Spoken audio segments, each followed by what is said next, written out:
Hey everybody, it's Dr. Demore at Driven Healthcare. Welcome back to PepTalk. It has been a little bit of time. We have taken off a little bit extra between our first and second episode because of some super exciting developments. My daughter's soccer team, I want to wish them congratulations. They are headed to Georgetown, Texas, the Salina Lady Bobcats, for a run at the state championship tomorrow morning. So with all the playoffs, it took a little bit of time to get up and going, get another episode out. But happy to be back with you guys. Want to also give a quick shout out to all of our lady athletes that we take care of here at Driven Healthcare. Congratulations to Reedy High School women's soccer on making it very far into the playoffs. Y'all right across the street. We're super proud of you guys, as well as Wakeland High School in our backyard, and all of our friends and patients coming from Prosper Walnut Grove, heading to the state championship for 5A tomorrow, as well as the Prosper Lady Eagles, who had a great showing into the postseason. So congratulations on that. Sorry it took a while for us to get back into the swing of things with the peptides, but we are getting ready to dive in for a great episode and discussion today. So if you have any questions pop up, please let me know. You can put it in. I should be able to see your commentary come through to me live. But in the interim, if you do have questions between when we have an episode and when we are offline, you can send an email to info@drivenhealthcare.com, and we will try to get those answered to you as soon as we can in the next episode. So thank you guys for joining me today. We are going to be diving into one of the most talked about topics in medicine right now, the GLP-based therapies. So I want to say this and start with this real quick. There are a lot of people out there trying to sell peptides. There are a lot of lay people who do not have the educational background to be able to manage these medications and drugs. So I encourage you to ensure that if you're going to be using one of these medications, that you have a physician-led team to ensure that you're having safe care. They require laboratory evaluations and monitoring your progress appropriately. So just be careful about who you're getting things from, who you're going to. So you've probably heard about some of the drugs like semaglutide, tirzepatide, and now the emerging retatrutide. So these medications are completely changing how we think about obesity, metabolic health, and even cardiovascular risk. So today I'm going to break down how these drugs actually work, what makes each one different, and where this is all heading. So let's talk about the basics for a minute. Let's start simple. GLP-1 stands for glucagon-like peptide. It's a hormone your body naturally releases after you eat. So you eat something, your GLP-1 in your body releases. And so what's its job? Its job is to increase your insulin secretion, which, by the way, is also a peptide, when glucose is present. So glucose comes in, GLP-1 says, hey, send some more insulin in to help me do this. It also suppresses our glucagon and slows our gastric emptying, so it signals satiety to the brain. So basically, it slows down how fast things are coming out of your stomach, right? And things are sitting up there longer on these medications. And then also it gives a signal back to your brain and says, hey, stop eating, you're full. And that's an important part about how these things work. So in plain English, helps control your blood sugar, and it tells you you're full. That's the gist of it. So now the key breakthrough in GLP-1 is creating these medications that actually mimic but last longer. They mimic the hormone, but they last longer and work more powerfully than your own internal secretion of it. So semaglutide, let's talk that. That's the original, that's the OG GLP that everybody talked about. Ozempic, Wegovy, even there's Rybelsus in the oral form that was started early for diabetic management. This drug really brought GLPs to the mainstream, right? There are some others that are acting in a similar fashion as well, but semaglutide was really um, the one that has really gotten out there and had a lot of success with not just approval for diabetes management, but also weight loss as well. So the mechanism, how does it work? So semaglutide is a pure GLP-1 receptor agonist. It has a strong effect on appetite suppression. It slows your gastric emptying significantly. And the clinical effects are about a 12 to 15% on average weight loss. But not in everybody. Everybody's different. And then also there's strong indications that of hemoglobin A1C reduction. So for people who have diabetes, we are looking at and following your hemoglobin A1C. What is that? That really tells us over time as we're tracking your glucose, are you running at around a 90 or are you running at 300 on your glucose? So an A1C gives us a snapshot and tells us a little bit, it's kind of a cheat code to know how you're actually doing across the board over time and how well your glucose is managed, not just in that one moment of the day. Semaglutide also has been shown to have a proven cardiovascular benefit, decreasing risk of stroke and cardiovascular disease down the road. So what makes it powerful? What is it? So it acts heavily at the level of our hypothalamus up in our brain. It reduces food noise, cravings, and our overall intake. Some of that we don't really understand why, but that's signaling to you're full, send that back up to the brain. Also, hey, there's some glucose here, send that insulin. Just improves your metabolic response to when you're eating. The limitations of semaglutide, however, have been some GI side effects. People always complain about nausea and that delayed gastric emptying that can cause a little bit of heartburn and just kind of feeling overall nauseated, not well.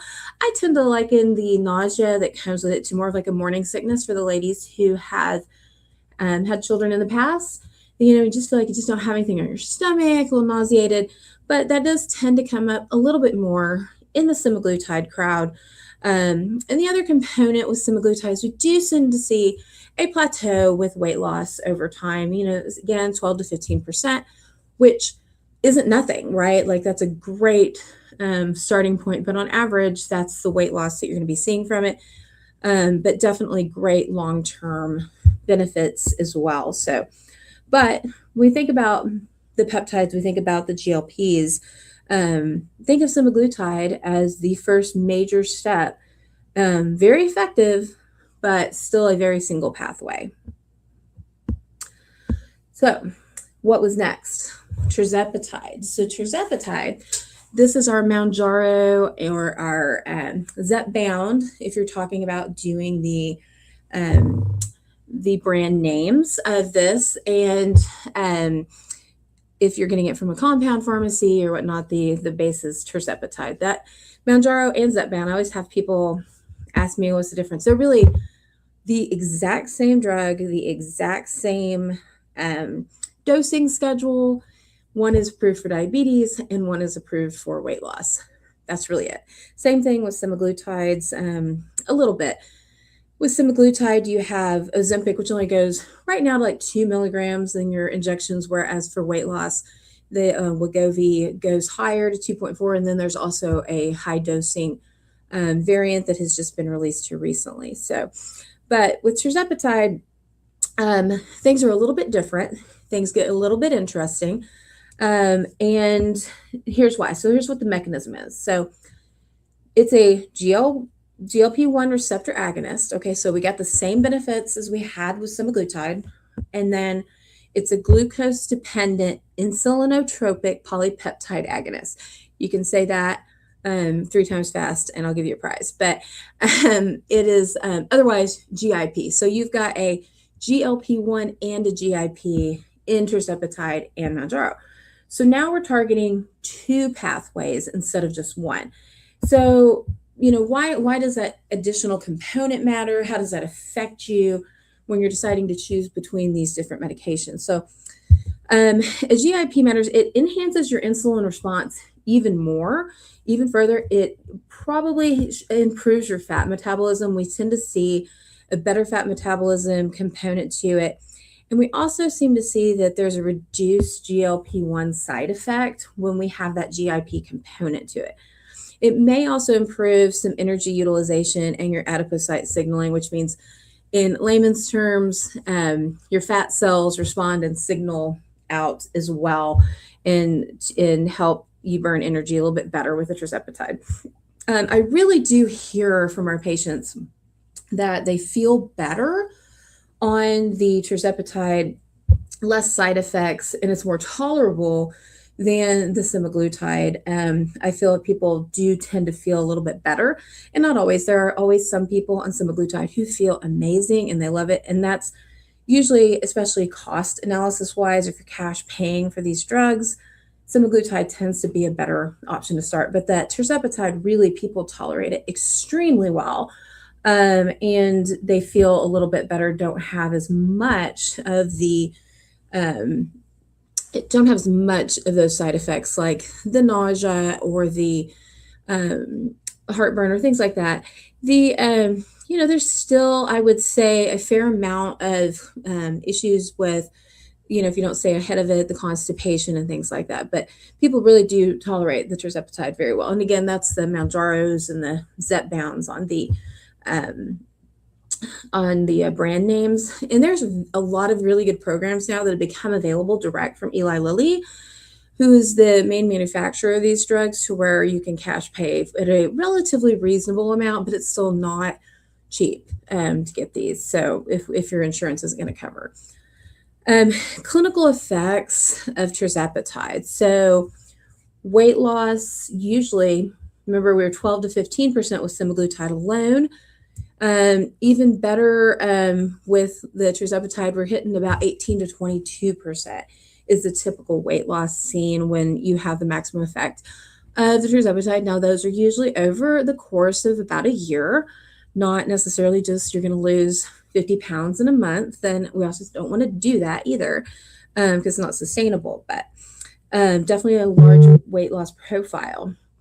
And then also even better glycemic control than the semaglutide. People, especially for our diabetics out there that are needing to get their diabetes under control, Mounjaro can be an absolute game changer to where you're getting off of some insulin or you're able to start weaning off of other medications. Really has been a godsend, I think, for how we manage diabetes.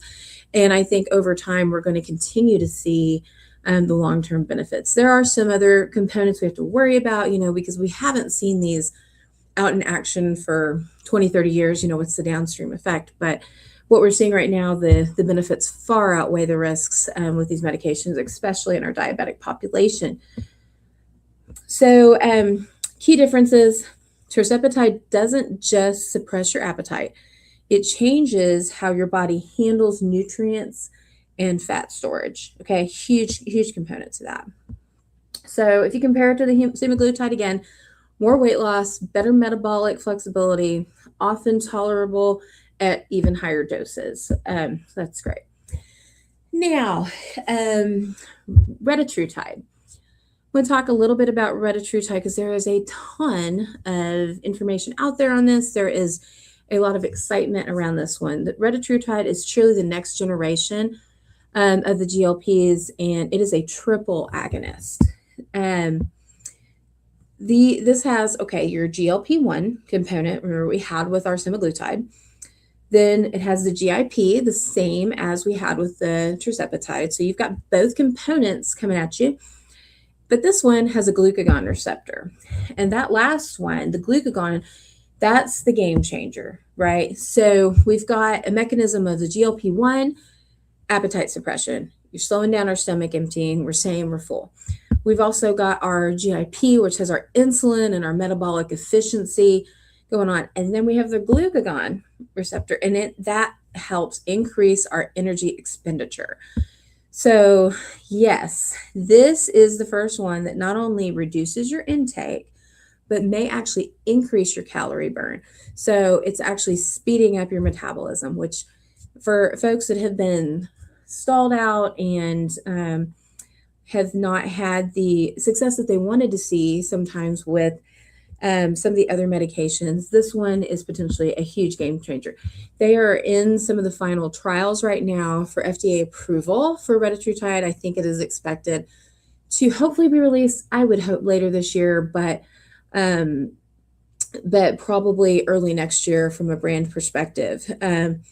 Clinical data early on has been really impressive on the retatrutide. So weight loss has been approaching about 24 to 26% on average for your weight loss. So, and then significant fat mass reduction. So you're actually decreasing the fat component in your body. You're burning that fat.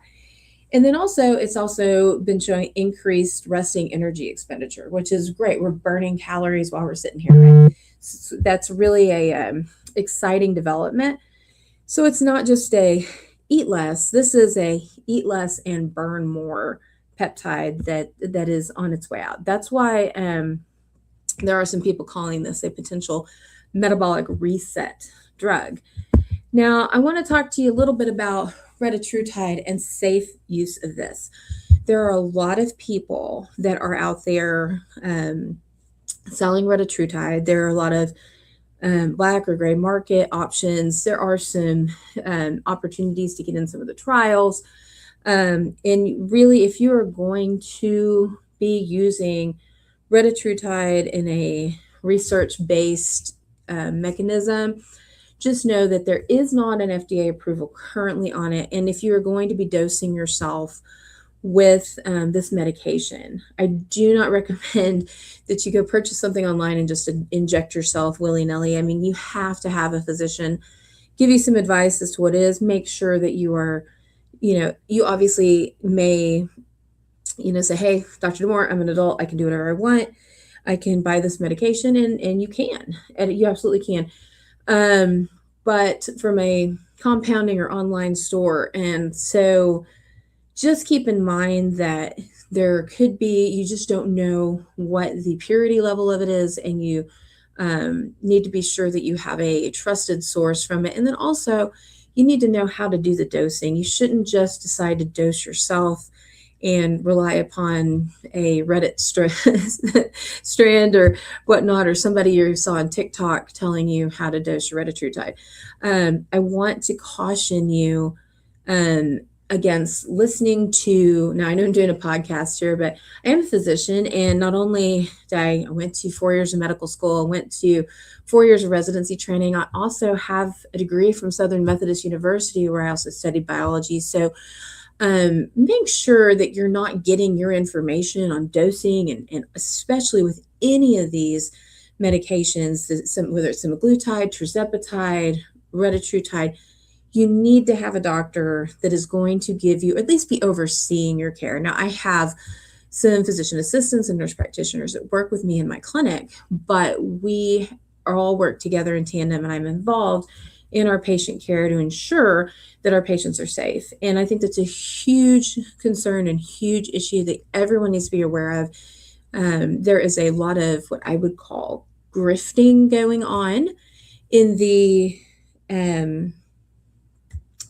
peptide world. There's a lot of people out there who, I don't know who these guys are. They have no medical training. They just are an influencer online and decided, hey, I'm going to give medical advice, right?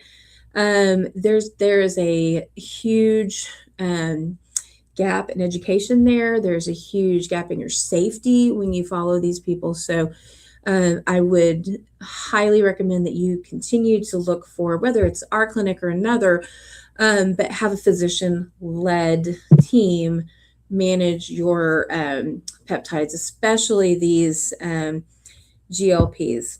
So let's get back to it. So that I'll get off my soapbox a little bit on that. So I lecture on who to listen to and who not to listen to.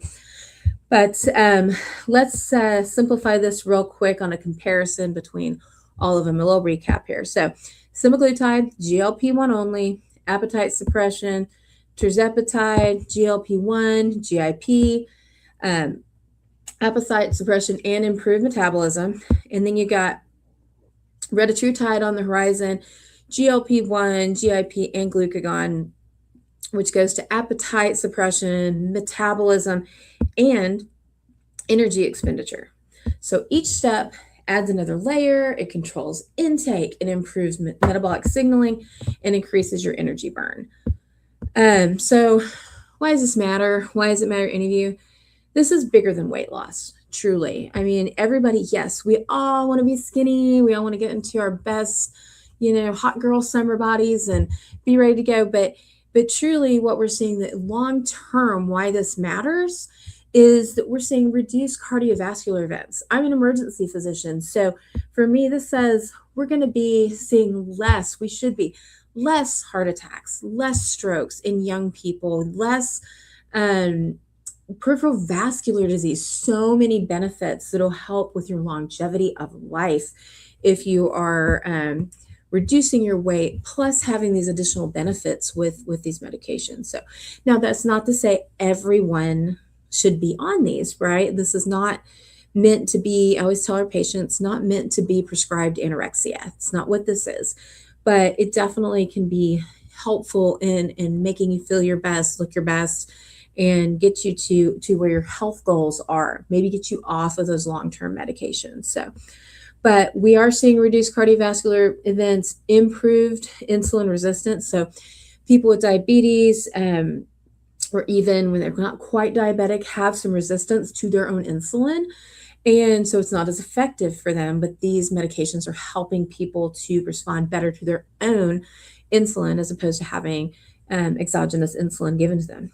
And it also, which is another important part, has some possible neurological and anti-inflammatory effects too. There is some talk about some of the European studies I've seen that there has been some talk that these medications may actually help with Alzheimer's disease, because in Europe they really will call Alzheimer's, some of these dementias, a type 3 diabetes and a glucose metabolism issue in the brain. So this might be very helpful long term.